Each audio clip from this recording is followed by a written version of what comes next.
The afternoon sun filtered through the tall windows of my studio apartment, catching the fabric samples I'd spread across my drafting table.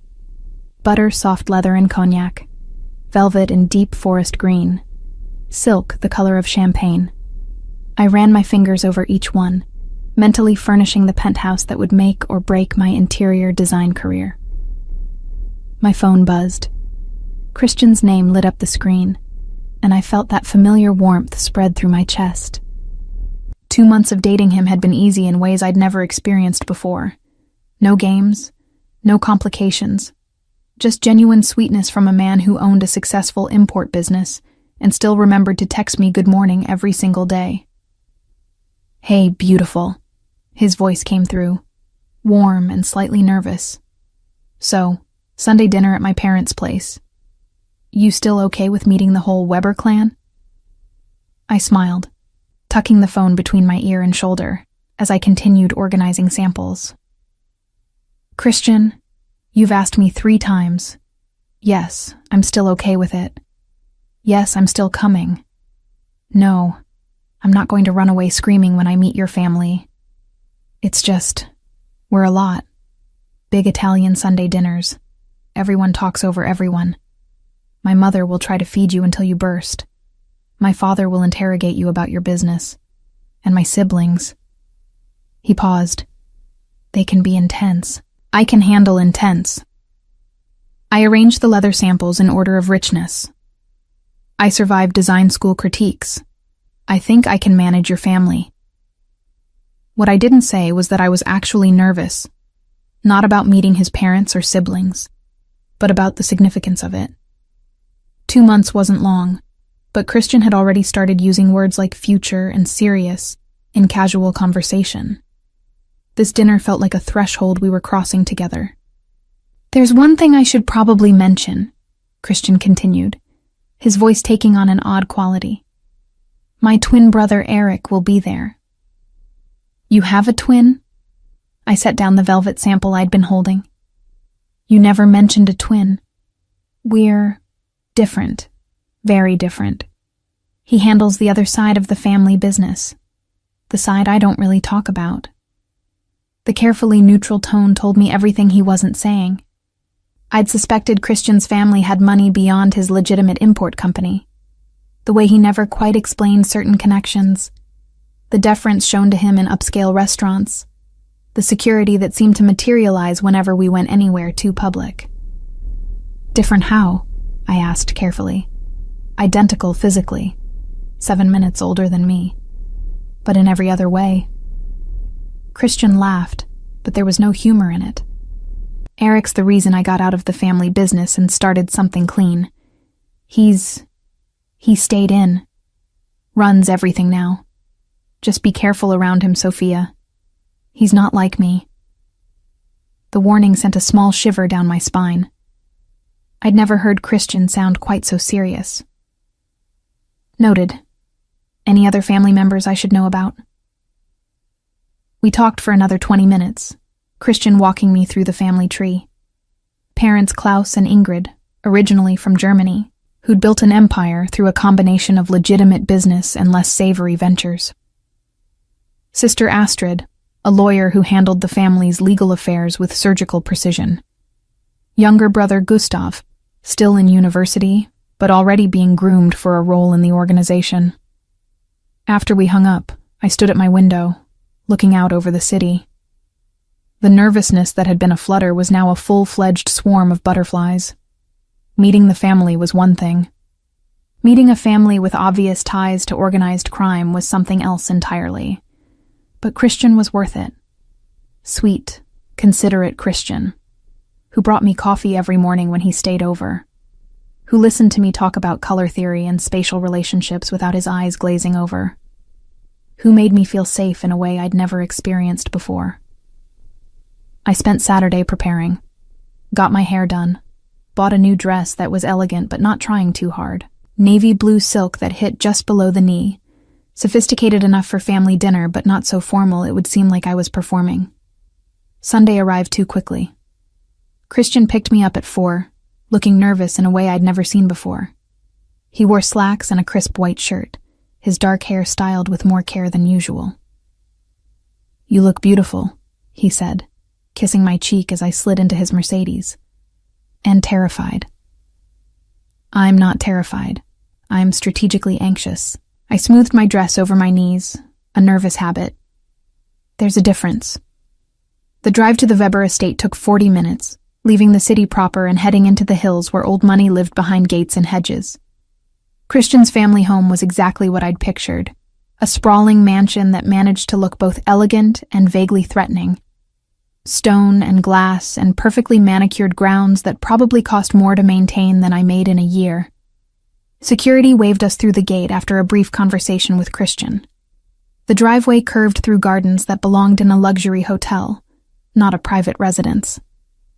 "Breathe," Christian said softly, parking near the front entrance. "They're going to love you." I wasn't so sure about that, but I squeezed his hand and followed him toward the massive front door. The interior was stunning. Marble floors that reflected light from crystal chandeliers. Art on the walls that I recognized from auction catalogs. The kind of wealth that whispered rather than shouted, except for the two large men in dark suits who stood near the entrance, clearly security. "Christian!" A woman's voice rang out, warm and heavily accented. Ingrid Weber swept toward us, a handsome woman in her 60s with steel-gray hair and sharp eyes that assessed me in one quick glance. "And you must be Sophia. Welcome, welcome." She pulled me into an embrace that smelled of expensive perfume and something baking. The warmth was genuine, which surprised me. I'd expected ice from the matriarch of what was essentially a crime family. "Mrs. Weber, thank you for having me," I managed, slightly overwhelmed. "Ingrid, please. Mrs. Weber makes me feel ancient." She linked her arm through mine, already pulling me away from Christian. "Come. Everyone's in the dining room. We eat early on Sundays. Old European habit." The dining room was as impressive as the rest of the house. A table that could seat 20, though today it held only 8 place settings. Tall windows overlooked the gardens. More art on the walls, including what I was pretty sure was an original Monet. Klaus Weber stood at the head of the table, a distinguished man with silver hair and the same sharp eyes as his wife. He shook my hand with a grip that was assessing without being aggressive. "So you're the designer who's captured my son's attention," he said, his accent thicker than his wife's. "Christian tells me you're very talented." "I try to be, sir." I kept my voice steady despite the weight of his stare. "She's being modest," Christian interjected, appearing at my side. "She just landed the Meridian Tower penthouse project. Youngest designer they've ever commissioned." Pride colored his voice, and I felt some of my tension ease. Whatever else this family was, they clearly loved Christian. And he was proud of me. Astrid appeared next, a striking woman in her early 30s with her mother's bone structure and her father's eyes. She assessed me with the precision of someone who made a living reading people. "Interior designer," she said, shaking my hand firmly. "Interesting choice. Most of Christian's previous girlfriends were in finance or law." "Astrid," Christian's tone carried a warning. "What? I'm making conversation." But she smiled slightly, and I caught something that might have been approval in her expression. Gustav bounded in like an overgrown puppy, all enthusiasm and barely contained energy. At 22, he still had the unguarded quality of someone who hadn't fully entered the family business yet. "You're pretty," he announced, earning a sharp look from his mother. "What? She is?" "Christian never brings pretty girls home." "I bring plenty of—" Christian started. "You bring boring girls home," Gustav interrupted. "Sophia looks actually interesting." I couldn't help but laugh. The family dynamic was becoming clearer. Protective mother, assessing father, sharp-eyed sister, puppy dog younger brother, and Christian, the one who'd tried to build something separate from whatever empire his family controlled. "We're just waiting on Eric," Ingrid said, glancing toward the doorway. "He's always late. Claims the business keeps him. But really, he just likes to make an entrance. Christian's hand found mine under the table, squeezing gently. I squeezed back, trying to ignore the flutter of nerves at the mention of his twin. I heard him before I saw him. Footsteps in the hallway, measured and unhurried. A murmured conversation with one of the security guards. Then he appeared in the doorway, and every thought in my head went blank. Christian had said they were identical. He hadn't said it would be like looking at two versions of the same man who'd somehow chosen completely different lives. Same dark hair, same strong jawline, same tall frame. But where Christian wore his good looks with approachable warmth, this man wore them like armor. Eric Weber stood in the doorway in a charcoal suit that had definitely been custom-tailored, white shirt open at the collar, no tie. His dark eyes swept the room with the efficiency of someone cataloging threats and assets in the same glance. And I, like an absolute idiot, stood up. Maybe it was nervousness. Maybe it was the 2 months of greeting Christian with affection making my body move on autopilot. Maybe it was the disorienting effect of seeing what looked exactly like my boyfriend walk through the door. Whatever the reason, I crossed the space between us in 4 steps, rose on my toes, and pressed a warm kiss to his lips. For exactly 2 seconds, the world made sense. Then everything crystallized with horrible clarity. The mouth under mine was wrong, firmer, less yielding. The scent was different. Cedar and something darker, more complex than Christian's familiar cologne. The way he went completely still wasn't surprise. It was predatory patience. I jerked back, my hand flying to my mouth. The room had gone absolutely silent. I could feel every eye on us. Eric's expression hadn't changed. Not shock, not offense, not amusement. Just that same assessing stare, now focused entirely on me with an intensity that made my skin feel too tight. "Wrong brother, darling," he said softly, his voice deeper than Christian's, with an edge that suggested danger wrapped in silk. My face went hot.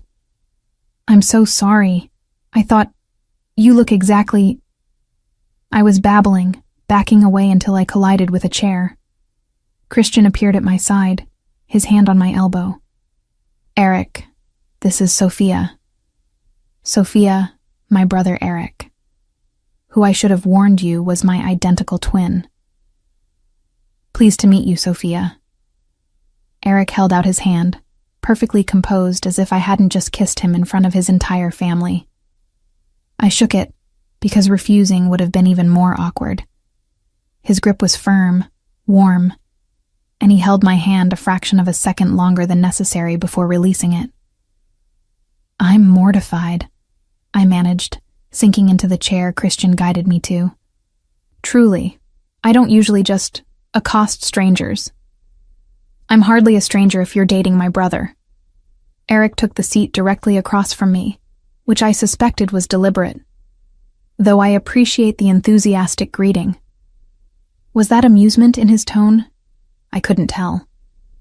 His expression remained neutral, but something flickered in those dark eyes, something that made my stomach do an uncomfortable flip. "Well," Ingrid said brightly, clearly trying to move past the awkwardness, "now that everyone's here, let's eat." "Sophia, you sit there next to Christian." "Eric, stop looking at her like that." "Like what?" Eric's attention didn't waver from my face. "Like she's a puzzle you're trying to solve." Ingrid began passing serving dishes. "Leave the poor girl alone. She made an honest mistake." Dinner proceeded with the controlled chaos Christian had promised. Multiple conversations happening simultaneously. Food passed family style, Klaus asking me careful questions about my business while Ingrid tried to pile more pasta on my plate. Astrid watching me with lawyer eyes. Gustav making jokes that were actually funny. And Eric, always Eric, sitting across from me with that unreadable expression, contributing little to the conversation, but somehow dominating the space anyway. I tried to focus on Christian. Sweet, safe Christian, who kept his hand on mine under the table and smiled encouragingly whenever I glanced his way. but I could feel Eric's attention like a physical weight. Every time I looked up, his dark gaze was there, steady and unwavering. "So, Sophia," Klaus said during a lull in conversation, "Christian says you're from here originally?" "Born and raised. My mother was a teacher. My father worked in construction. I left out the part where my father died when I was 12, and my mother worked 2 jobs to keep us afloat. They didn't need my entire history." "Self-made, then," Astrid observed. "Impressive. Most people in your position marry into money, rather than earning it." "Astrid," Christian's tone sharpened. "It's fine," I said quickly. "It's true. I just prefer building my own foundation." "Smart." Eric spoke for the first time in 20 minutes, his voice cutting through the ambient conversation. "Money earned is more secure than money borrowed through marriage. Less chance of losing everything when the relationship ends." The cynicism in his words was palpable. Christian's hand tightened on mine. "Not all relationships end," Christian said pointedly. "Most do." Eric's eyes found mine again. "Especially when people discover the reality doesn't match the fantasy they've constructed." The table went quiet. I felt like I'd stepped into the middle of an old argument, one that had been happening between these brothers long before I arrived. "Well, I'm an optimist," I heard myself say, meeting Eric's stare directly. "I believe in building things that last, whether that's interiors or relationships." Something shifted in his expression. Surprise? Interest? It was gone too quickly to name. "An optimist dating a Weber," he said softly. "That's either brave or foolish." "Maybe both," I replied, refusing to look away. The corner of his mouth moved, not quite a smile, something more dangerous. The rest of dinner passed in a blur. I answered questions, laughed at Gustav's jokes, complimented Ingrid's cooking, tried desperately to ignore the way my skin prickled every time Eric's attention landed on me. After dinner, Christian gave me a tour of the house while the family retreated to the living room for coffee. It was gorgeous. Professional designer gorgeous. But I couldn't focus on the architecture or the art collection. My mind kept circling back to that moment in the dining room. "Wrong brother, darling." "I'm so sorry," Christian said as we stood in a gallery overlooking the gardens. "I should have prepared you better, warned you how identical we look." "It's okay. I'm the one who should be apologizing. I just saw someone who looked exactly like you and my brain short-circuited." I leaned against him, trying to recapture the easy comfort of our relationship. But something had shifted. Some awareness I couldn't name had lodged itself in my consciousness, thorny and persistent.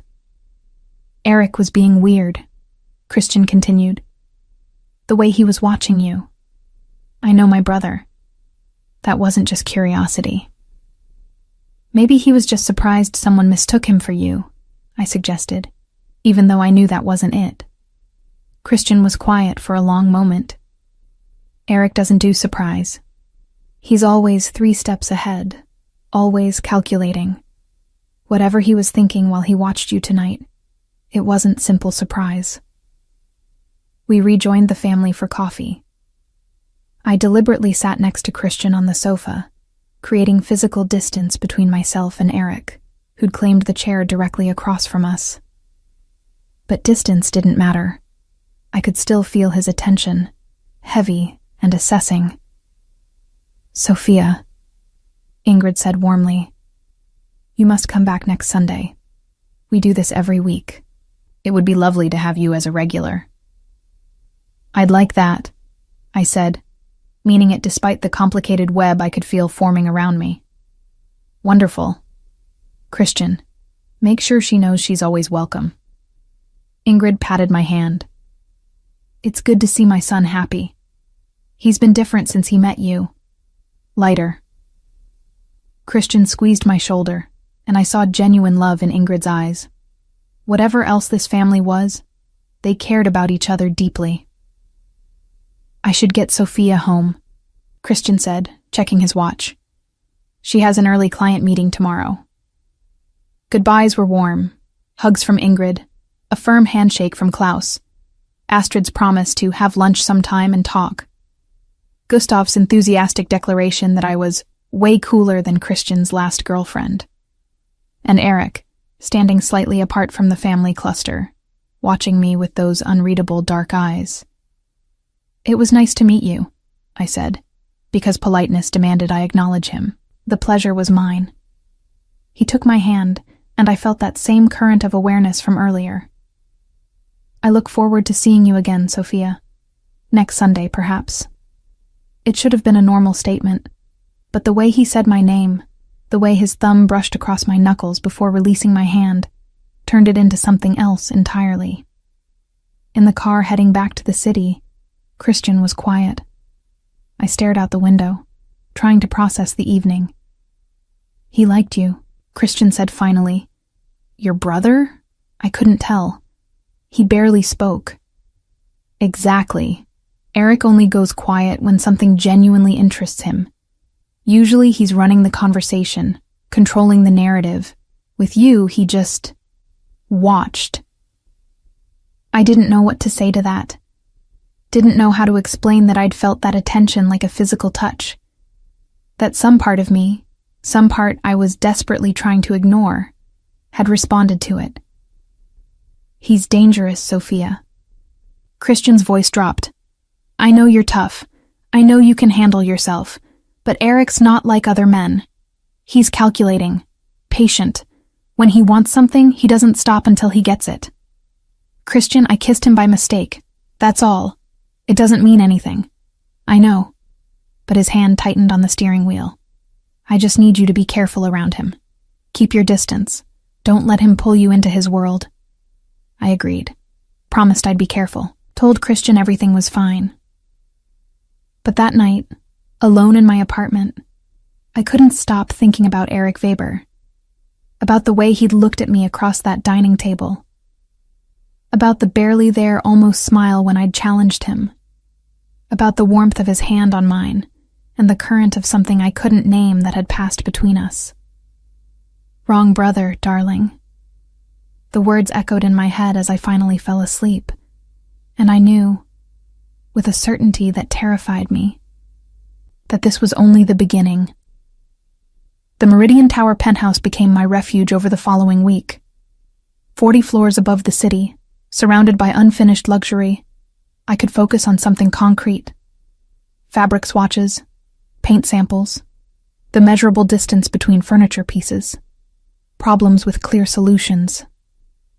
Unlike the Eric Weber problem, which had no solution because it shouldn't have been a problem at all. I'd been dating Christian for 2 months. Sweet, uncomplicated Christian, who texted me good morning and brought me coffee and never made me feel like I was being studied under a microscope. What happened at dinner was a mistake. An embarrassing accident that I needed to forget. Except I couldn't forget the weight of Eric's stare. The way his voice had wrapped around my name. The current of awareness that had shot through me when our hands touched. Earth to Sophia. Karen's voice broke through my thoughts. My best friend and former design school roommate stood in the penthouse doorway, holding 2 takeout coffees and wearing her signature knowing expression. You've been staring at that paint chip for 5 minutes. Either it's hypnotic or you're thinking about something else entirely. I set down the sample, a deep burgundy that was wrong for this space anyway. The client wants drama. I'm trying to figure out how to give them that without making it look like a vampire's lair. Karen handed me a coffee and perched on a sawhorse, her blonde hair catching the afternoon light. Want to try that again? This time without lying to your best friend who can read you like a very short book? I sighed. Karen and I had survived 4 years of brutal design critiques together. She'd held my hair when I got food poisoning from questionable sushi. I'd talked her off the ledge when her thesis project fell apart 2 weeks before graduation. We didn't do polite fiction with each other. I met Christian's family on Sunday, I said carefully. And? Did the wealthy criminals approve of their son's choice in women? Karen had zero filter and even less patience for pretense. His mother hugged me. His father interrogated me politely. His sister assessed me like a legal brief. His younger brother thought I was cool. I paused, and I accidentally kissed his twin brother. Karen choked on her coffee. You what? I explained the entire mortifying situation, the identical twins. My brain short-circuiting. The kiss that should have meant nothing but somehow felt like everything. Okay, but here's the thing, Karen said when I finished. You've kissed Christian plenty of times, so you obviously recognized something was different. What was it? That was the question I'd been avoiding all week. Everything. The way he went still instead of responding. The scent. The texture of his mouth. The intensity when I pulled back and saw his expression. And how did identical twin react? He said, "Wrong brother, darling," and then watched me for the rest of the night like I was a particularly interesting experiment. Karen's eyes widened. Oh, this is good. This is telenovela-level drama. Is he hot? They're identical. That's not what I asked. She leaned forward. Is he specifically hot to you in a way Christian isn't? I wanted to deny it. Wanted to say that Christian was the one I was attracted to, the one I'd chosen, the one who made sense. But Karen deserved honesty. Yes, I admitted quietly, but that doesn't mean anything. Christian is kind and thoughtful and makes me feel safe.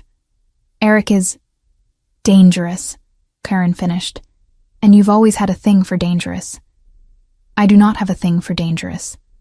I have a thing for stability, for building something real. Sophia, your last boyfriend before Christian was that sculptor who lived in a warehouse with no heat. Before him was the photographer who financed his art by doing extremely questionable work for extremely questionable people. And before him... Okay, point made. I held up my hand. But this is different. Christian is good for me, healthy. The kind of relationship I should want. Should want? Karen raised an eyebrow. That's telling. Before I could respond, my phone buzzed. Christian's name on the screen. I answered, grateful for the interruption. Hey, are you free for dinner tonight? His voice carried that familiar warmth. I know it's last minute, but I wanted to see you. I'd love to.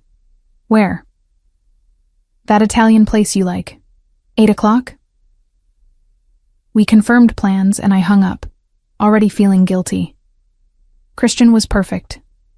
Attentive. Everything I claimed to want. So why did my mind keep circling back to his brother?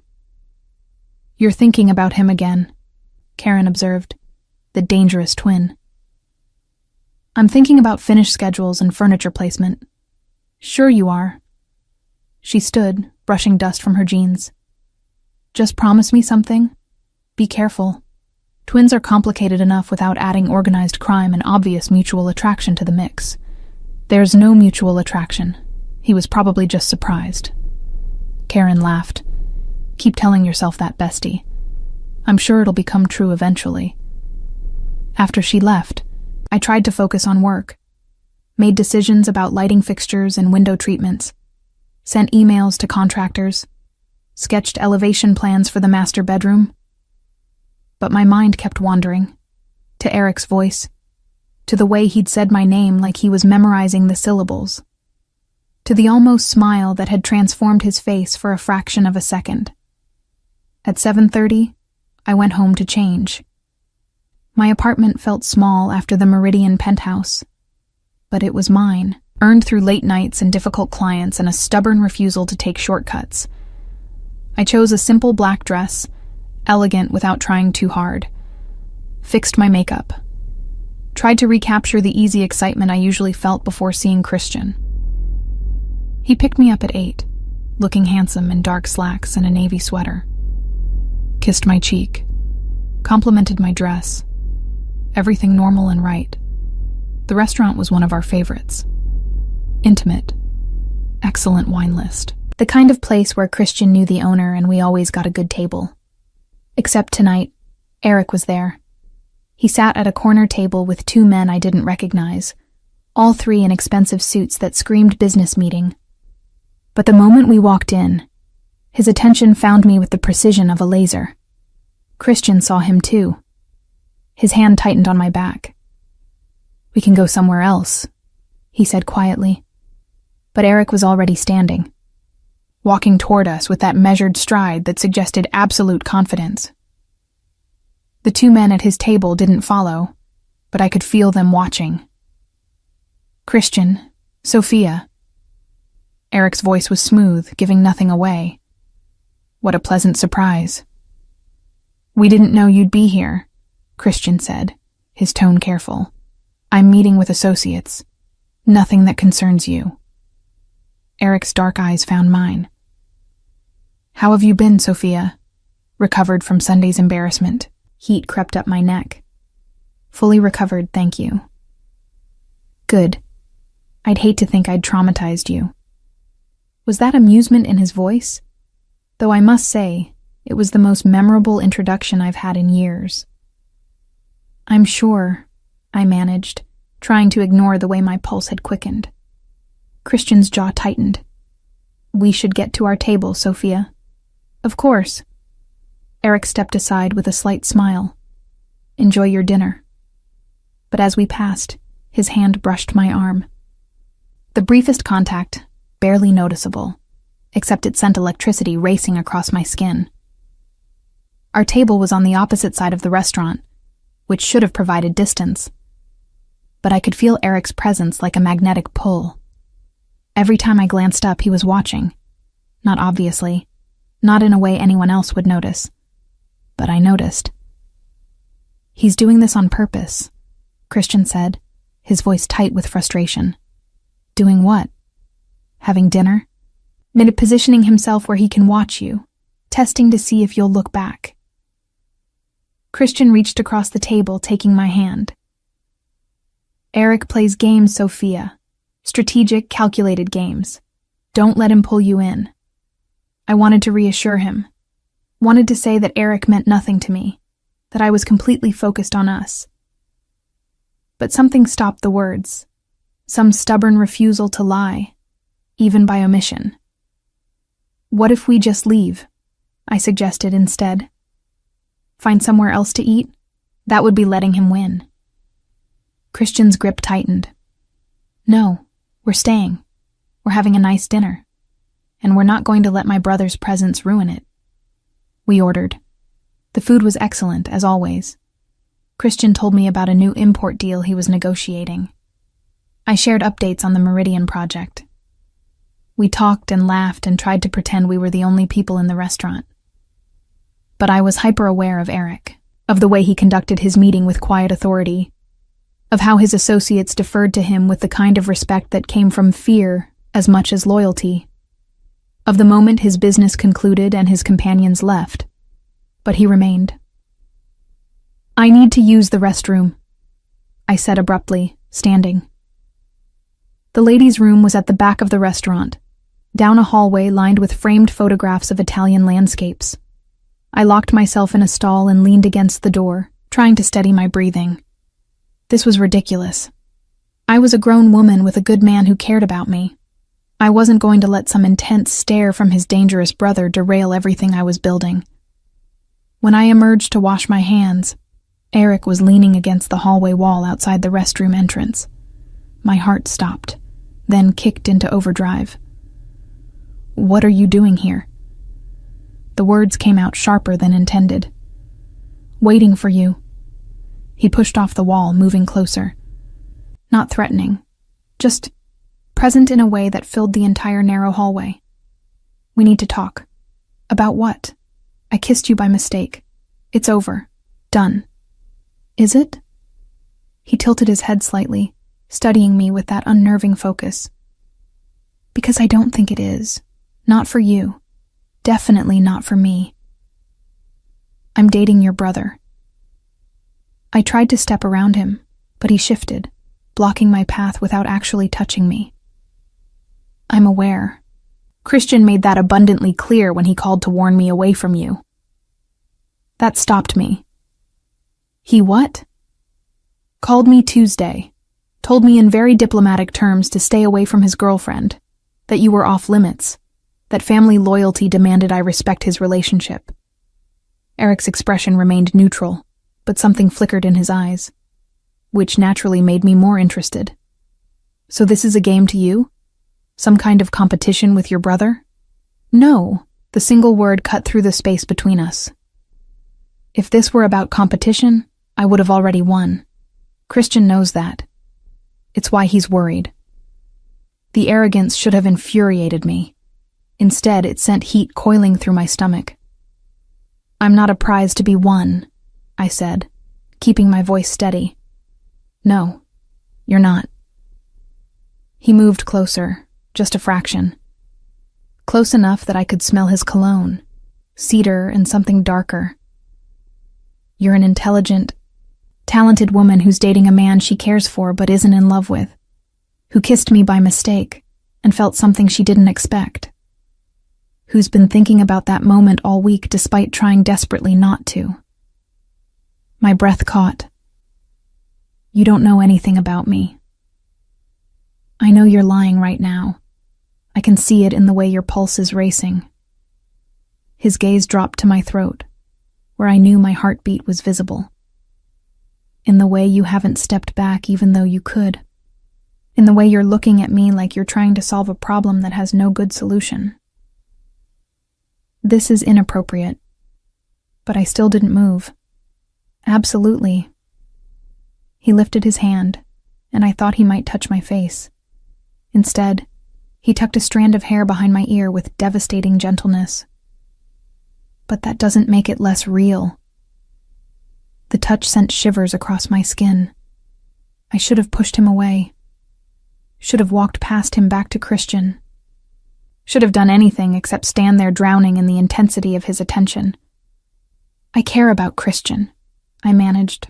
I know you do. He's easy to care about. Safe. Uncomplicated.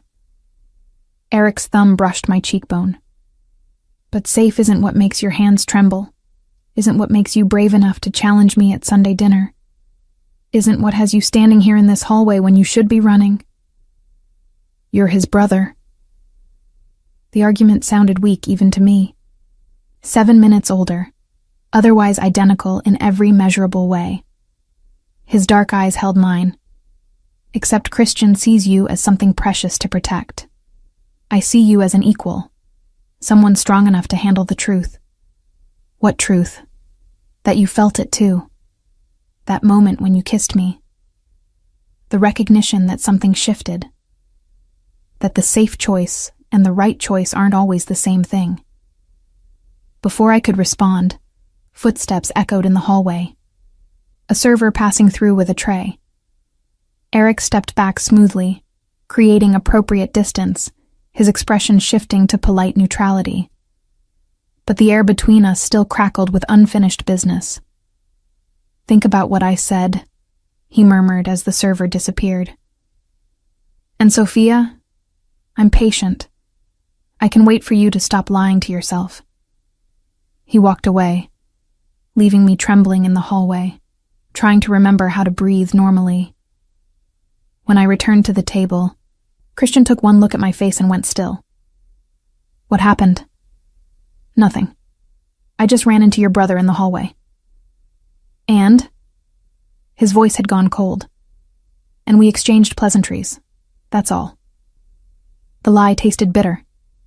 Christian's jaw worked. I told him to stay away from you. He mentioned that.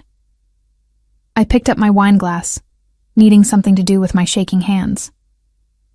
Christian, maybe we should just go home. We left the restaurant without finishing our meal.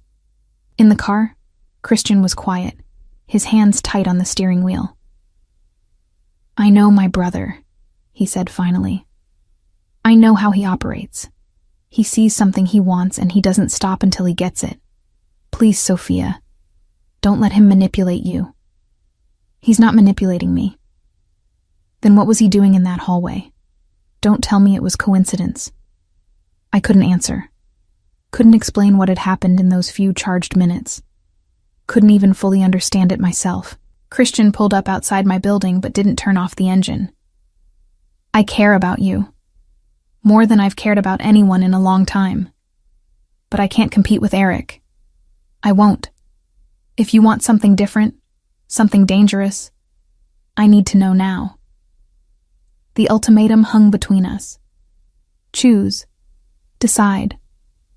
Pick the safe path or walk away. I want to be with you, I said, and meant it.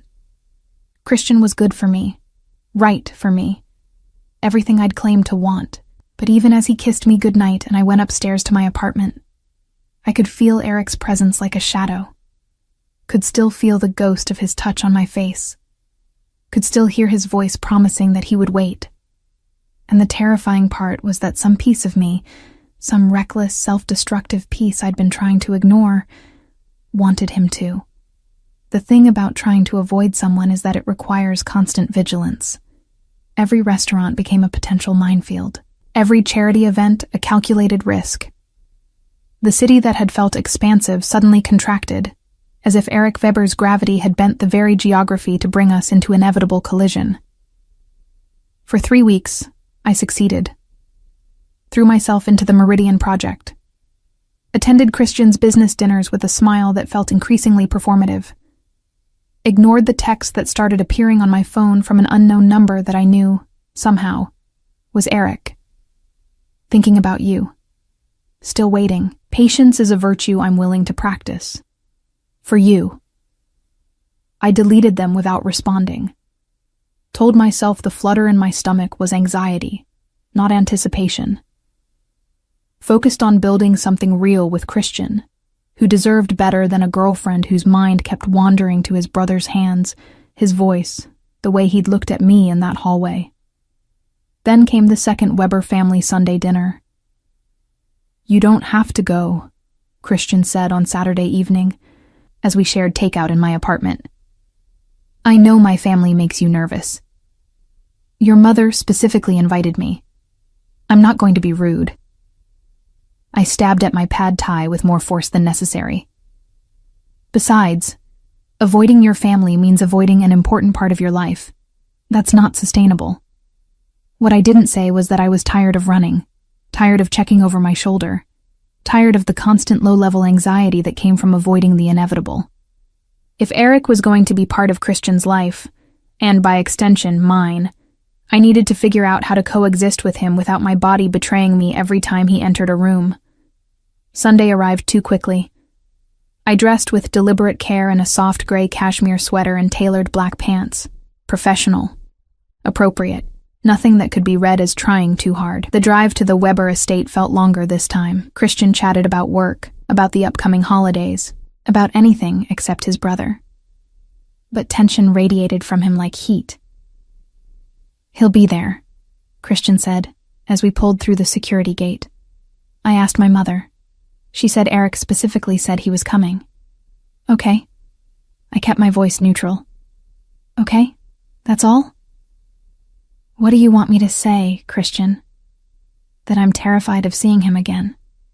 That I've been thinking about him? That would just make this worse. Have you? His voice dropped. Been thinking about him?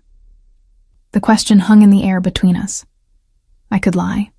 Probably should lie. But the weight of 3 weeks of deleted texts and restless nights made deception feel impossible. Sometimes, I admitted quietly. But thinking isn't doing. It doesn't mean anything. Christian's hands tightened on the steering wheel. It means more than you think. Inside, the house felt different this time. Less intimidating. More familiar. Ingrid greeted me with a warm hug that smelled of baking bread and expensive perfume. Sophia, darling, so glad you came back. I was worried Christian's intense family scared you off. She linked her arm through mine, already pulling me toward the living room where voices drifted.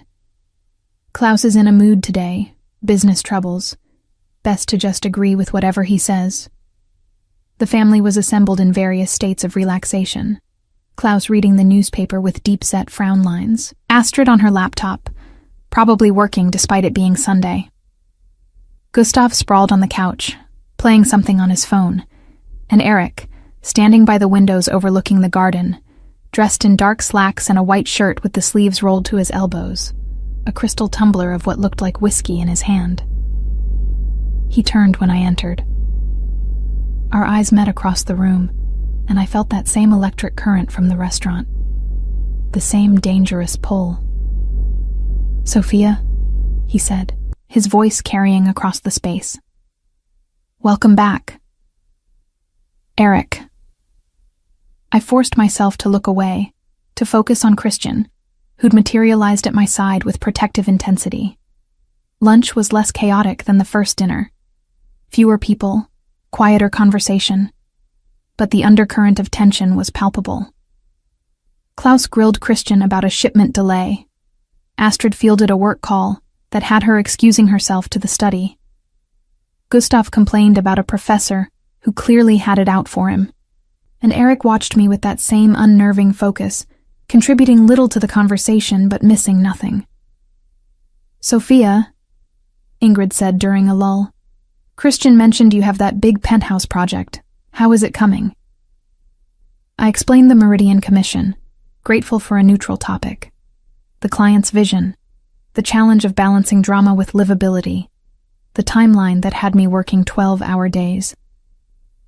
"You work too hard," Ingrid said warmly. "Christian, make sure she takes breaks. She'll burn herself out." "I try," Christian said, squeezing my hand, "but Sophia's dedicated to her craft." "Dedication is admirable," Eric said, speaking for the first time in 20 minutes. "But there's a difference between dedication and avoidance. Sometimes we throw ourselves into work to escape things we don't want to confront." The observation landed like a stone. I met his gaze across the table. "And sometimes," I replied evenly, "dedication is just dedication. Not everything is a psychological statement." "True." He took a slow sip of his whiskey. "But in my experience, the things we claim aren't significant usually are." Christian's hand tightened on mine. Under the table, his knee pressed against mine in silent support. After lunch, Gustav dragged Christian away to look at some car he was considering buying. Klaus retreated to his study for business calls. Astrid returned to her laptop, and Ingrid disappeared into the kitchen, leaving me alone in the living room with Eric. I should have followed Ingrid, should have made an excuse to call Kyron, should have done anything except remain in a room alone with a man who looked at me like I was a puzzle he was determined to solve. "You're avoiding me," Eric said, moving to sit in the chair across from mine. Close enough for conversation, far enough to maintain plausible deniability. "I'm not avoiding you. I'm dating your brother." "Those aren't mutually exclusive states." He set down his whiskey with deliberate care. "You've deleted every text I sent without reading them." "How do you know I didn't read them?" "Because if you had, you would have responded, even if just to tell me to stop." His dark eyes held mine. "You're not the type to leave things unfinished." He was right, which annoyed me. I picked fights rather than let things fester, confronted problems head on. Except with Eric, where confrontation felt like stepping into quicksand. "What do you want from me?" I asked, keeping my voice low. "Honesty. To start." He leaned forward, elbows on his knees. "Tell me you haven't thought about that moment in the restaurant hallway. That you don't feel this thing between us. Tell me you're completely, utterly in love with my brother, and I'll walk away." "I care about Christian." That's not what I asked. I stood, needing distance, moved to the windows where he'd been standing earlier, looking out at the manicured gardens. "You're asking me to betray someone who's been nothing but good to me, someone I respect, someone your whole family loves. I'm asking you to stop lying to yourself." His voice came from directly behind me. I hadn't heard him move. "Christian is safe. I understand the appeal." After whatever came before, after building your career from nothing, safe probably feels like a revelation. Don't psychoanalyze me. Then answer the question. Are you in love with him? I turned to face him and found him closer than expected, close enough to see the flecks of gold in his dark eyes, close enough to smell cedar and whiskey and something uniquely him. I could be, I said. Given time. Given the chance to build something real without his brother sabotaging it. I'm not sabotaging anything. I'm offering an alternative. His hand came up, hovering near my face but not quite touching. Christian sees you as something precious, fragile, something to protect and shelter. Is that really what you want? To be treated like you might break? And what do you see? Someone strong enough to handle the truth. Someone who challenges rather than defers. Someone who kissed me by mistake but felt the difference. His thumb finally made contact, brushing my cheekbone. Someone trying very hard to make the rational choice instead of the real one. I should have pushed him away. Should have walked out of the room. Should have called for Christian. Instead, I stood frozen as his other hand came up to cup my face, tilting it up toward his. "Tell me to stop," he murmured, his mouth inches from mine. "Tell me you don't want this and I'll walk away. I'll stay away from you. Let you build your safe life with my brother." The out was there. Clear, simple. All I had to do was say the words. But my breath had gone shallow. My pulse raced, and every nerve ending in my body screamed for me to close that final distance. "I can't," I whispered. Not I won't. Can't. Because something fundamental had shifted, and I no longer had the power to deny it. Eric's eyes darkened. "Can't tell me to stop? Or can't pretend you don't want this?" "Both." He kissed me. Not like the mistaken kiss at our first meeting. This was deliberate. Claiming. A slow, devastating exploration that made my knees weak. His hand slid into my hair, holding me steady as the world tilted sideways. I kissed him back, gripped his shoulders for balance, let myself drown in sensation I'd been trying to deny for 3 weeks. It was different from kissing Christian. Less gentle, more consuming. Like Eric was trying to memorize every detail, commit every reaction to memory. When we finally broke apart, both breathing hard, he rested his forehead against mine. "This is a terrible idea," I managed. "Probably." His thumb traced my lower lip. "But some terrible ideas are worth the consequences." Christian knew the moment he introduced us that this was inevitable. Eric pulled back enough to look at me properly. 7 minutes. That's all that separates us genetically. But we chose different paths. And you, Sophia, you don't belong on the safe one. You don't know what I belong to. Don't I? His hands were still in my hair, gentle but possessive. You built a career from nothing, fought for every client, refused to take shortcuts even when they were offered. You're not someone who plays it safe when it matters. So why start now? Before I could answer, footsteps echoed in the hallway. We sprang apart, creating appropriate distance as Christian appeared in the doorway.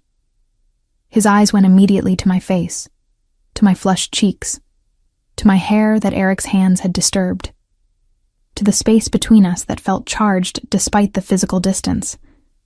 "Everything okay?" Christian's voice was careful. Too careful. "Fine," I said quickly, too quickly. Eric was just telling me about the family business.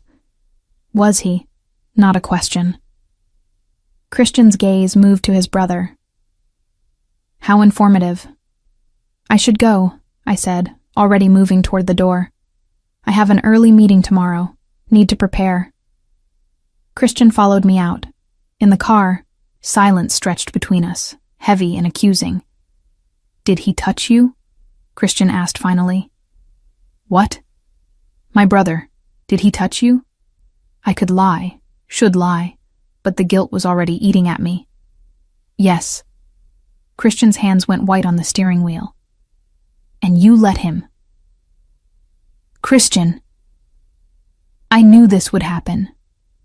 From the moment you kissed him by mistake, I knew. His voice cracked slightly.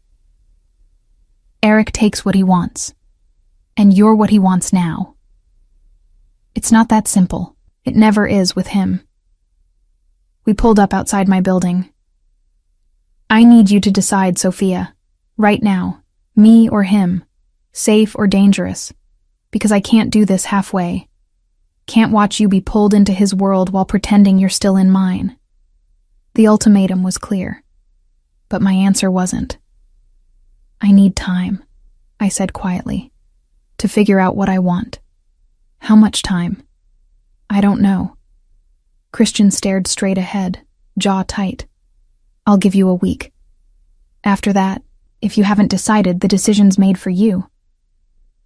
I got out of the car on shaking legs, watched him drive away, went upstairs and locked myself in my apartment. My phone buzzed almost immediately. Eric's number, no longer unknown since I'd finally saved it. You kissed me back. That matters. Take the time Christian's giving you. But we both know what you'll choose. I stared at the messages, my thumb hovering over the delete button. But I didn't delete them. And that, more than anything, told me Eric was right. The week Christian gave me felt simultaneously too long, and not nearly long enough. I threw myself into the Meridian project with desperate focus, as if the right combination of fabric and lighting could somehow solve the impossible equation of my personal life. Karen staged an intervention on Wednesday, showing up at the penthouse site with coffee and her trademark blunt assessment. You look like hell, she announced, surveying my paint-stained jeans and the hair I'd twisted into a messy knot. When's the last time you slept? I sleep. I gestured at the fabric samples scattered across the floor. I just also work. There's a difference.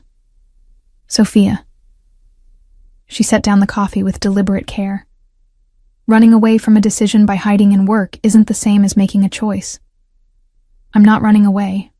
I'm thinking. For 6 days? What's left to think about? Karen crossed her arms. You have sweet, stable Christian who treats you like a princess. And you have dangerous, intense Eric who looks at you like you're the only person in the room. One is safe. One will probably destroy your life. So the real question is which kind of destruction you prefer. I sank onto one of the sawhorses, suddenly exhausted. That's not helpful. I'm not here to be helpful. I'm here to be honest. She sat beside me. You've been in love with Eric since the moment you kissed him by mistake. I could see it in your face when you told me the story. The question isn't who you want. It's whether you're brave enough to admit it. Christian deserves better than being second choice. Agreed.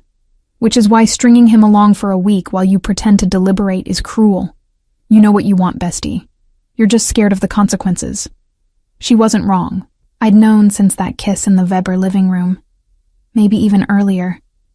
Maybe from the moment Eric had said, "Wrong, brother, darling," with that dangerous, almost smile. But knowing and accepting were different things. My phone rang. Klaus Weber's name on the screen. My stomach dropped. Sophia. His accented voice came through when I answered. I apologize for the intrusion. Do you have a moment to speak? Of course, Mr. Weber. Please call me Klaus. We're past formalities now. A pause. I'm calling because my wife is concerned. She says there's tension between you and my sons. That Christian looked upset when you left on Sunday. I closed my eyes. Of course Ingrid had noticed. It's complicated. It always is with twins. His voice carried unexpected warmth. May I tell you a story? About when Eric and Christian were young? All right. They were 7, identical in every way. Same face, same voice, same mannerisms. Most people couldn't tell them apart. But there was a girl in their class, Sophia. Pretty little thing with braids. Both boys liked her. Klaus chuckled. The girl, she gave Christian a valentine, covered in hearts and stickers. He was so proud. But Eric, he knew. He could tell the girl had meant it for him, had confused them like everyone did. What did Eric do? Nothing. He let Christian keep the valentine, let him believe the girl liked him. Because even at 7, Eric understood something Christian didn't. That getting what you want sometimes means waiting, being patient. Klaus paused, but he also understood that the girl would eventually realize her mistake, would eventually come to him when she was ready. The parallel was obvious, too obvious. Klaus, are you telling me to choose Eric? I'm telling you that my sons are different men. Christian wants to protect you, make your life easier, give you stability. Eric wants to challenge you, make you stronger, give you truth. His voice softened. Only you know which one you need, but lying to yourself about the answer helps no one. After we hung up, I sat in the empty penthouse, surrounded by the evidence of my career. Everything I'd built through determination and stubborn refusal to accept limitations. Karen was right. Klaus was right. Even Christian, in his ultimatum, was right. I knew what I wanted. I was just terrified of the price. That evening, I texted Eric, "We need to talk." His response came immediately. "Name the time and place, your penthouse, tonight. 9 p.m. I'll send Otto to collect you. I can drive myself. Humor me." At 8:30, Otto Hoffman, Eric's head of security, a man who looked like he could bench press a car, appeared outside my building in a black Mercedes. The drive to Eric's building in the financial district was silent, Otto offering no small talk, just professional courtesy. Eric's penthouse occupied the top 3 floors of a glass tower that redefined the skyline. The elevator required a key card. The security was museum level, and when the doors opened directly into his living space, I understood the difference between Christian's comfortable wealth and Eric's absolute power. The space was stunning, floor-to-ceiling windows overlooking the city, modern furniture in black and gray and chrome, art that belonged in galleries, books everywhere, real books, not decorator volumes, a grand piano in one corner that looked actually used. Eric stood by the windows, dressed casually in dark jeans and a white button-down with the sleeves rolled up. He turned when I entered, his dark eyes finding mine with that familiar intensity. "Thank you for coming," he said simply. "Did I have a choice?" "Always." He moved to the bar, poured 2 glasses of red wine without asking if I wanted any. "But I'm glad you made this one." He handed me a glass, and I took it, needing something to do with my shaking hands. "Nice place," I managed. "Very Bond villain." His mouth curved. "I prefer to think of it as successful businessman with good taste. But I'll accept Bond villain if it works for you." Despite everything, I smiled. This was what Eric did. Made me forget to be careful. Made me react instead of calculate. "I need to understand something," I said, moving to the windows. The city spread below us, endless lights in the darkness. "Christian said you take what you want, that you don't stop until you get it. Is that what this is? Some kind of game?" "No." He came to stand beside me, close enough that I could feel his warmth. "If this were a game, I would have made my move weeks ago, would have used every advantage I have to pull you away from Christian. This isn't a game, Sophia. It's the most honest thing I've felt in years." "Honest how?"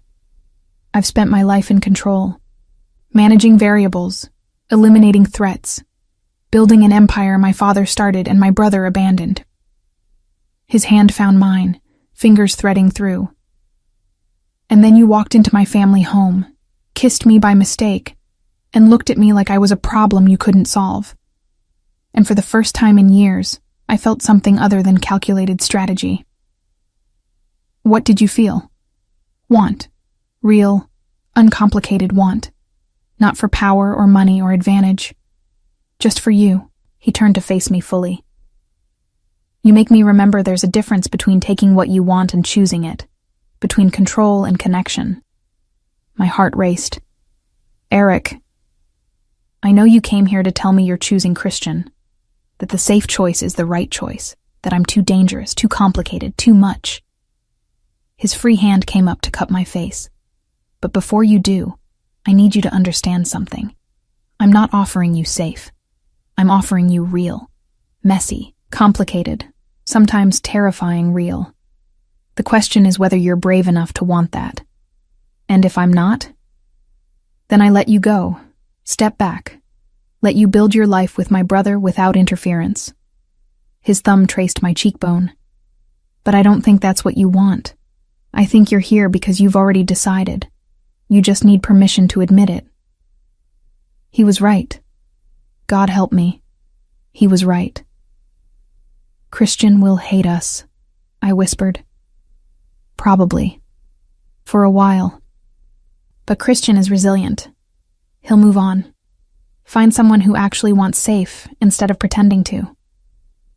Your family will adjust. They always do. His forehead touched mine.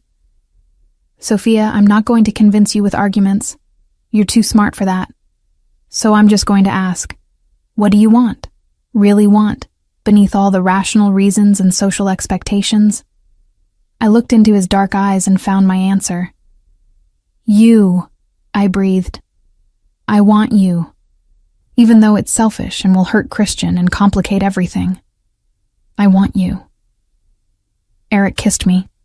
Slow and deep and thorough, like he had all the time in the world to map every response. His hands slid into my hair, tilting my head to the exact angle he wanted. I kissed him back, finally allowing myself to feel everything I'd been denying. The attraction. The connection. The terrifying, exhilarating sense of having made an irrevocable choice. When we finally broke apart, both breathing hard, he pulled me against his chest, arms wrapping around me with surprising gentleness. I need to tell Christian, I said against his shoulder. Face to face, he deserves that. Agreed. When? Tomorrow. I'll go to his office. I pulled back to look at him. Eric, I need you to understand. I'm not choosing you because you're dangerous or exciting. I'm choosing you because when I'm with you, I feel like myself. Sharp and challenging and alive. Not a softened version. The real thing. I know. His hands framed my face. Why do you think I waited? I don't want someone who needs me to complete them. I want someone who chooses me despite having every reason not to. We spent the rest of the night on his couch, talking. About his childhood growing up in the shadow of the family business. About my mother working 2 jobs to keep us afloat after my father died. About the different ways we'd both learned to survive in worlds that demanded more than they gave. At 2 a.m, Eric called Otto to drive me home. Walked me to the elevator. Kissed me goodbye like he was memorizing the feeling. Tomorrow will be hard, he said. Christian won't make it easy. I know. And there will be consequences. For both of us. My family will have opinions. Your friends will judge. The city will talk. I know that too. And you're still choosing this? I looked at him. Really looked. Saw past the dangerous exterior to the man beneath. Complex and calculating, and surprisingly vulnerable. I'm still choosing this, I said firmly. The next morning, I dressed with care. Simple black dress. Hair pulled back. Minimal makeup. Armor for a battle I didn't want to fight but couldn't avoid. Christian's office was in a modern building near the harbor, his import business occupying half the 3rd floor. His assistant recognized me, waved me through with a smile that would probably disappear soon enough. Christian looked up when I knocked on his open door. He'd been expecting me. I could see it in his face. Sophia. He gestured to the chair across from his desk. You've decided. I have. I sat, hands folded in my lap to stop them from shaking. Christian, I'm so sorry. You've been nothing but wonderful to me.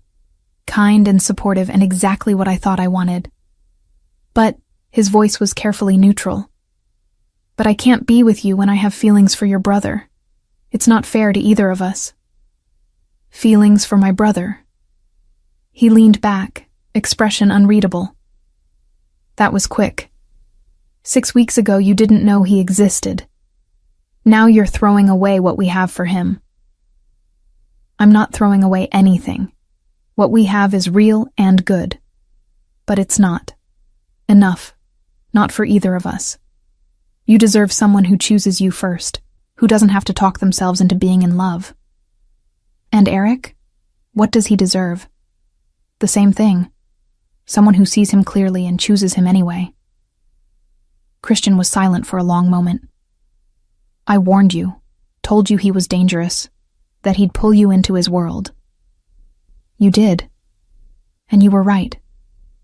But maybe that's the world I belong in. I met his gaze steadily. I'm sorry, Christian. Truly. But I can't pretend anymore. He stood, moved to the window overlooking the harbor. My mother will be disappointed. She really liked you. I liked her too. And Sunday dinners will be awkward as hell. Despite everything, I almost smiled. Probably. He turned back to me, and I saw pain in his eyes that made my chest ache. I hope he makes you happy, Sophia. I really do. Because if he doesn't, if he breaks you the way he breaks everything else, I won't be there to pick up the pieces. I know. I stood, moved toward the door. For what it's worth, you're a good man, Christian. The right woman will be lucky to have you. Just not you. Not me. I left his office with tears burning behind my eyes, stepped into the elevator and let them fall. My phone buzzed. Eric. How did it go? It's done, I texted back. Where are you? Outside. I found him leaning against his car in the parking garage, dressed in a charcoal suit that probably cost more than my rent. When he saw my face, his expression softened. Come here, he said simply. I walked into his arms and let him hold me while I cried. For the relationship I'd ended. For Christian's pain. For the complications I'd just invited into my life. I've got you, Eric murmured against my hair. Whatever comes next, we face it together. And standing there in that parking garage, held by a man I barely knew but somehow understood completely, I believed him. The city learned about us within 48 hours. That's how quickly gossip traveled in the circles Eric inhabited. The overlap of legitimate business, high society, and the shadowed world where power was measured in favors owed and threats delivered. I discovered this when Astrid called 3 days after I'd ended things with Christian. Sunday dinner, she said without preamble. You're coming, both of you. Mother insists. And when Mother insists in that particular tone, arguing is futile. Astrid, I don't think Christian wants to see me right now. Christian is an adult. He'll manage his feelings appropriately at the family table. A pause. Eric has already agreed. So you're out of excuses. She hung up before I could protest further. That Sunday, Eric picked me up in his Mercedes, auto-driving while we sat in the back. I'd dressed with even more care than usual. A burgundy dress that was elegant, but not trying too hard. Armor disguised as fashion. Nervous? Eric asked, his hand finding mine. Terrified. Your brother hates me.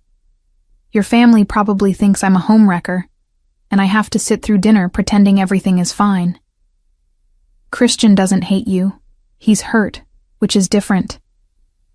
Eric's thumb traced circles on my palm. "And my family doesn't think you're a homewrecker. They think you're interesting, which in Weber terms is high praise." The mansion looked the same as always, but everything felt different now. I wasn't Christian's girlfriend being introduced to the family. I was Eric's. What? Girlfriend felt too simple for whatever this was. Ingrid greeted us at the door, her expression warm but assessing. She hugged me with the same genuine affection as before, then gripped my shoulders and looked me in the eye. "You hurt one of my sons to be with the other," she said bluntly. "I hope you understand what that means." "I do," I managed. "Good. Because Eric doesn't let people in." "Not really.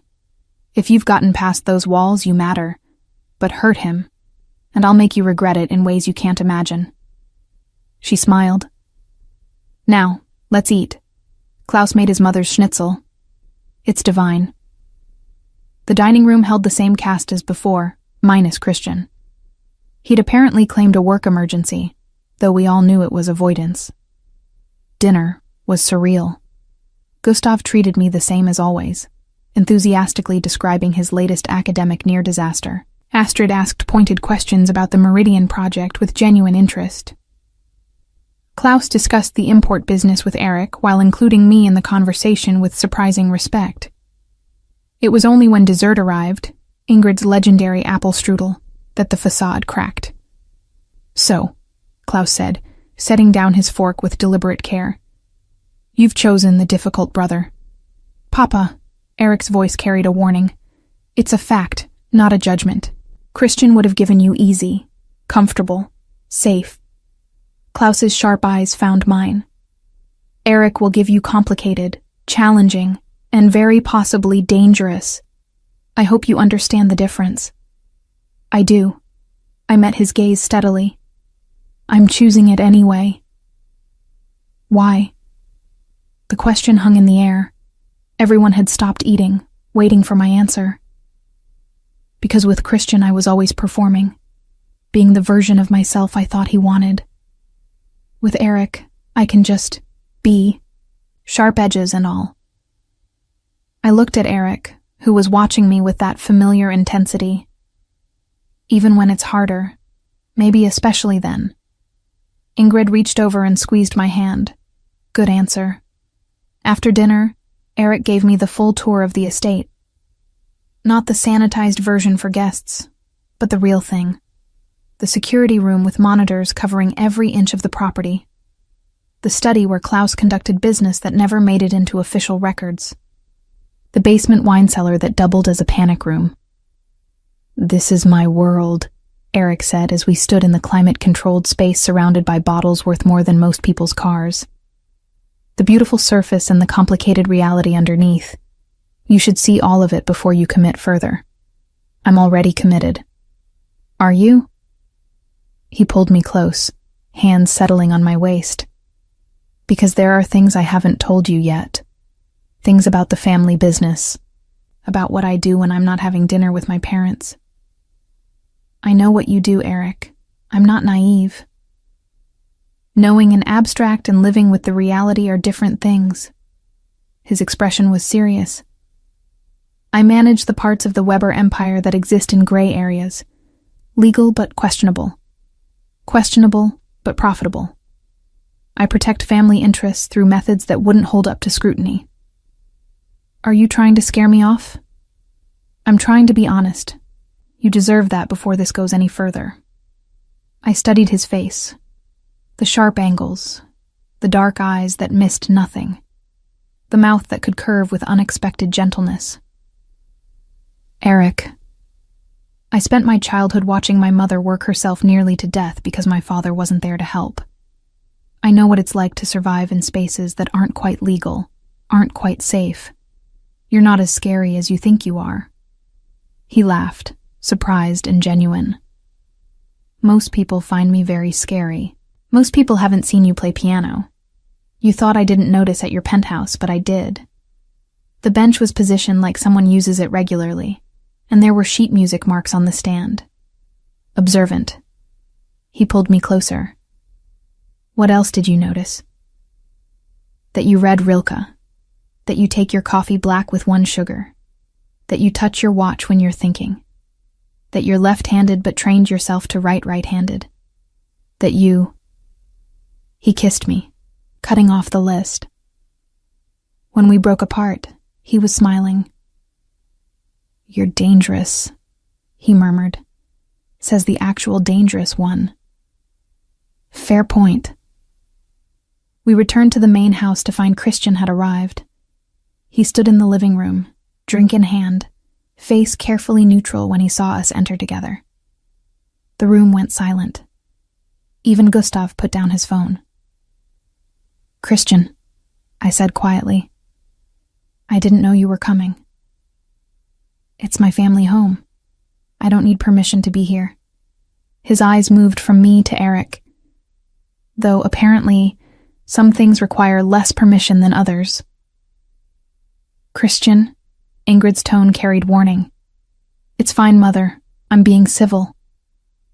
He took a long sip of his drink. "I'm happy for you both. Truly. You clearly found what you were looking for." The words should have been generous, but the bitterness underneath cut like glass. Eric moved slightly, putting himself partially between Christian and me. The protective instinct was subtle but unmistakable. "Don't," Christian said, his voice dropping. "Don't stand there like you're protecting her from me. I would never hurt her. That's the difference between us, brother. I actually cared about her well-being more than my own satisfaction." "And I don't?" Eric's tone went cold. "Do you? Or did you just want what I had?" Again. The again suggested a history I didn't know, a pattern I was apparently repeating. "This isn't the time," Klaus said firmly. "We're family. We handle disagreements in private." Right, private. Like how Eric privately pursued my girlfriend for weeks before she ended things with me. Christian's control was cracking. How very discreet. "I ended things with you," I interjected. "Not Eric. Me. I made that choice. Because he manipulated you into it. I made my own decision, Christian. Give me that much credit." "Credit." He laughed, bitter and sharp. "You want credit for breaking my heart? For choosing the brother who'll probably destroy you?" "That's enough." Eric's voice cut through the room with authority that made everyone go still. "Sophia made her choice. You can be hurt. You can be angry. But you don't get to diminish her agency or intelligence." Christian stared at his brother, jaw tight. "You've taken everything else. At least let me have my anger." "What have I taken?" "You really don't remember, do you?" Christian set down his glass with shaking hands. "Our entire childhood, every opportunity, every achievement. You absorbed all the attention, all the approval, all the space in this family. And when I finally built something of my own, a legitimate business, a good woman, you couldn't stand it. Had to take that too." The pain in his voice was raw, real. And I suddenly understood that this wasn't about me at all. I was just the latest in a lifetime of rivalry I'd walked into without knowing. "I never asked you to live in my shadow," Eric said quietly. "You didn't have to ask. It was inevitable. 7 minutes older, infinitely more ruthless, exactly what father wanted in an heir." Christian grabbed his coat. "I'm leaving. Enjoy your conquest, brother. I hope she's worth the damage." He left. The door closed. Silence filled the space he'd vacated. "Well," Gustav said into the quiet. "That was awkward." "Gustav." Ingrid's tone was sharp. "What?" "I'm just saying what everyone's thinking." Astrid closed her laptop. "For what it's worth, Christian will get over it. Eventually. He always does." "Has this happened before?" I asked. Eric taking someone Christian was interested in? "Not exactly this," Astrid hedged. "But there's always been competition. Comparison." Christian spent his life trying to prove he's more than just Eric's twin, that he exists separately. And I just made it worse. No, Eric said firmly. Christian's resentment existed long before you. You're just the current manifestation. It's not your burden to carry. But it felt like my burden. I'd chosen Eric knowing it would hurt Christian, but I hadn't understood the depth of the wound I was opening. Later, at Eric's penthouse, I stood at the windows looking out over the city while he poured wine. "You're thinking too loudly," he observed, handing me a glass. "I'm thinking about your brother, about whether I just destroyed a relationship that mattered. Christian and I haven't had a functional relationship in years. You didn't destroy anything. You just illuminated what was already broken. That doesn't make me feel better." Eric set down his glass and turned me to face him. "Sophia, I'm not going to pretend this is simple. Choosing me comes with complications, family drama, professional entanglements, a world that operates in shades of gray rather than black and white. But I'm also not going to apologize for wanting you, for pursuing you, for being glad you chose me. I'm not asking you to apologize. Then what are you asking?" I thought about it, about what I really needed in this moment. Tell me this is worth it, that we're worth the damage we're causing. We are, absolutely, unquestionably. His hands framed my face, and I'll spend however long it takes proving that to you. He kissed me, and I let myself believe him, let myself fall into the certainty he offered so freely.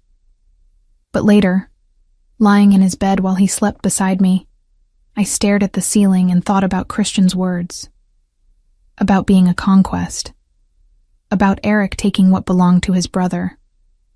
I wanted to believe this was different, that I was different.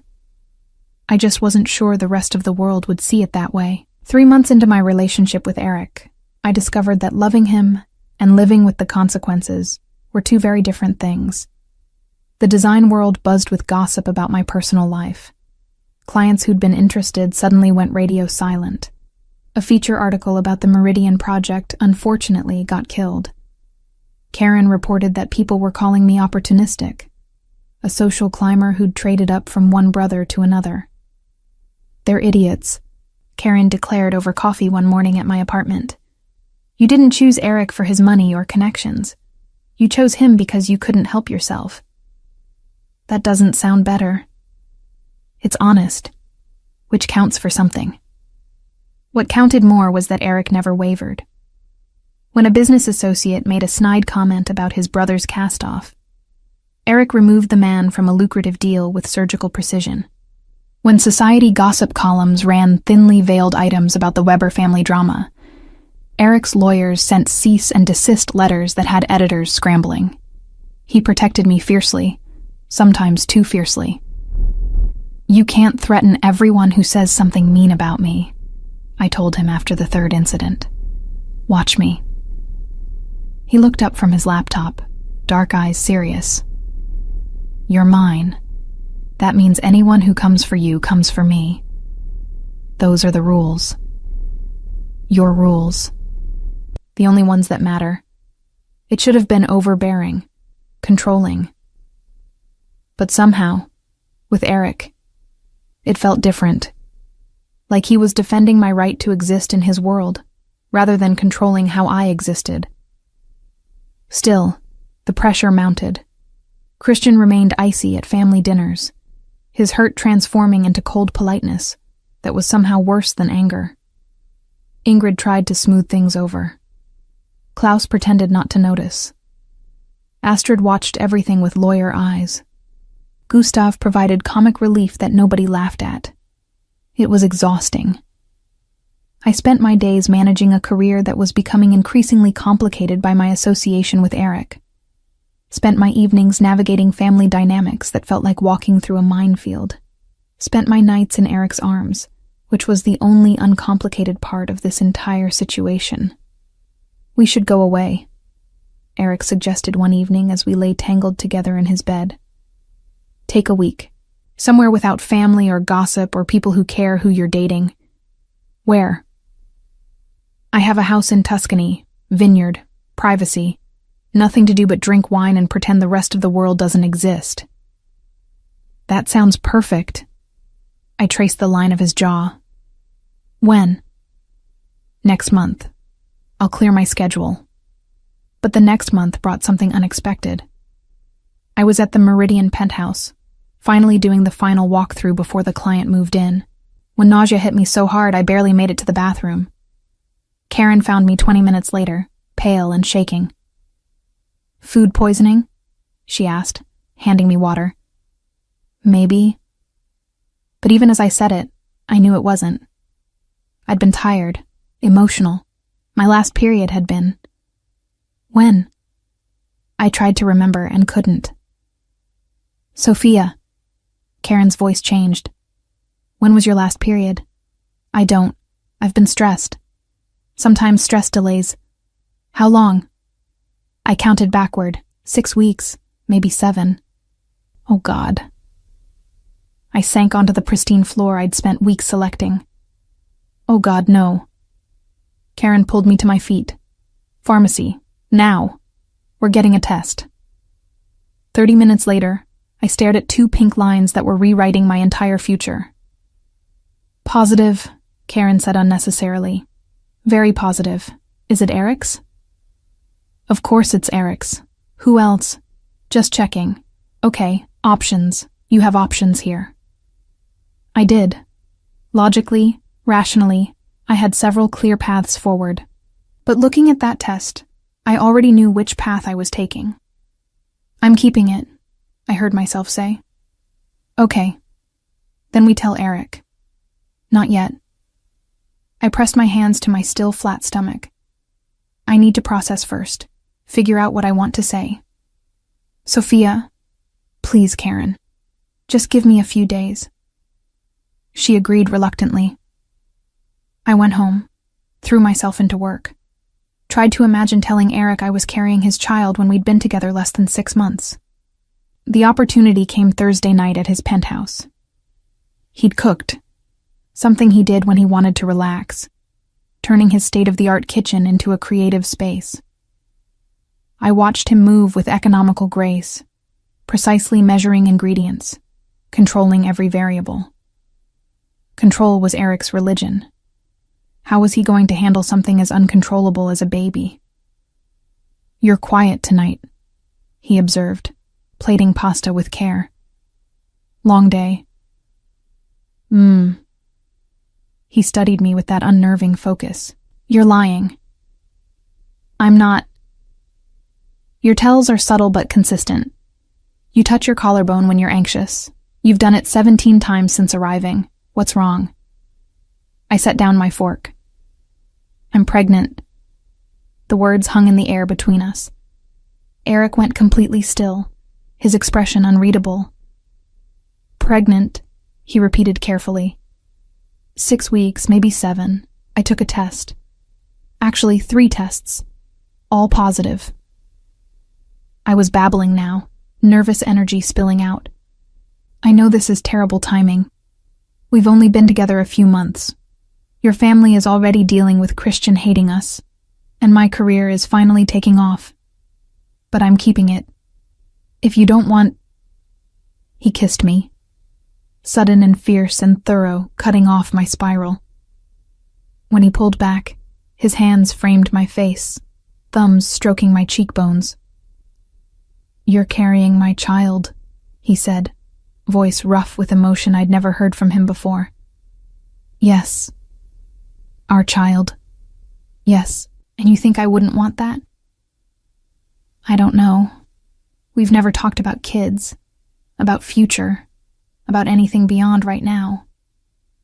Then let's talk now. He pulled me to the couch, settling me against him. I want this baby. Want you. Want the complicated, messy, beautiful future we're apparently building together. Is that clear enough? Relief made me lightheaded. Very clear. Good. Now, Practical matters. You're moving in here. Eric, non-negotiable. You're pregnant with my child. I want you where I can ensure you're safe and cared for. I have an apartment, a lease. Karen can visit whenever she wants. The lease I'll pay off. Your apartment will remain available if you need space. But primarily you're here, with me. It should have felt controlling. Instead, it felt like being caught. Like Eric was restructuring his entire world to make room for me and our child without question or hesitation. What about your family? I asked. Christian is barely speaking to us, adding a baby to this situation. Christian will adjust. He doesn't get a vote in our choices.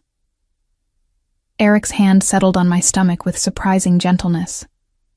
Though telling my parents will be interesting. Interesting how? Mother will be thrilled. She's been dropping hints about grandchildren for years. Father will conduct a mental cost-benefit analysis and conclude this strengthens family ties. Astrid will probably have opinions about prenatal lawyers or something equally Astrid, and Gustav will make inappropriate jokes. Despite everything, I laughed. Sounds about right. We told his family the following Sunday. Ingrid cried happy tears and immediately started planning. Klaus congratulated us with genuine warmth. Astrid asked pointed questions about our plans. Gustav made exactly the inappropriate jokes Eric predicted. And Christian left without a word, his expression carefully blank. He'll come around, Ingrid assured me. He's hurt, but he's not cruel. A baby changes things. I hoped she was right, but I wasn't sure. The months that followed were surreal. My body changed, my career shifted. My relationship with Eric deepened in ways I hadn't anticipated. He was attentive without smothering, supportive without controlling, excited in a way that made my heart ache. I never thought I'd have this, he admitted one night as we lay in bed, his hand on my growing belly. Family beyond the business. Something that exists just for us. You have your parents, your siblings. That's different. That's obligation and history and complicated loyalty. This... He pressed his palm flat against where our daughter was currently practicing gymnastics. This is choice. Pure choice. I covered his hand with mine. I love you. I don't think I've said that enough. You've said it exactly enough, but feel free to say it more. I love you, Eric Weber. Complicated, intense, impossible you. I love you too, and her. He leaned down to press a kiss to my stomach. Both of you. More than I have words for. The baby came 3 weeks early on a Thursday afternoon. Labor was fast and intense and terrifying. Eric never left my side, his usual control fracturing as my pain escalated. Make it stop, he demanded of the doctor. Give her more medication. Do something. I'm fine, I gasped between contractions. This is normal. It's not fine. She's in pain. That's not... Eric. I gripped his hand. I need you calm. Can you do that for me? He took a breath, nodded, became the steady presence I needed as our daughter entered the world screaming at maximum volume. She's perfect, the doctor announced, placing our baby on my chest. Absolutely perfect. I looked down at the tiny human we'd created. Dark hair like Eric's, my nose, his fingers. Perfect and terrifying in ours. Helena, I whispered. The name we'd chosen together. Strong. German. A nod to Eric's heritage. Eric touched her tiny hand with devastating gentleness. Helena Weber. Actually, I said, looking up at him, I was thinking Helena Rossi. My mother's maiden name, so she has both of us. His eyes went dark with emotion. Helena Sophia Rossi Weber. That's a mouthful. It's perfect.